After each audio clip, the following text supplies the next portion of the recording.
Психодесни! Где бяхте вчера вие, герои днешни? Къде бяхте, когато бащицата ви Костов разпродаде България? Когато подари на безценица Лукойл? Когато подари на безценица Кремиковци? Когато подари на безценица Балкан? Къде бяхте, когато взриви мавзолея, а министрите му се черпеха и празнуваха насред взривовете, като модерни нероновци? Къде бяхте, когато мистер 10% прибираше комисионни от всяка приватизационна сделка? Къде бяхте, когато подслушваше и следеше невинни? Къде бяхте, когато трупаше тлъсти лихви от КТБ и заедно с Цветан Василев създаде най-голямата банкова пирамида в историята? Психодесни!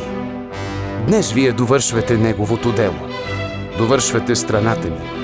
Унищожавате българския съд, българското следствие, българската прокуратура.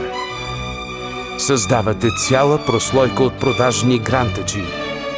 Насилвате ни да мразим Русия, нашия брат. Няма да стане. Няма да се продадем. Доларите на Сорос не могат да купят целия народ. Психодесни! България не е филиал на Америка за България.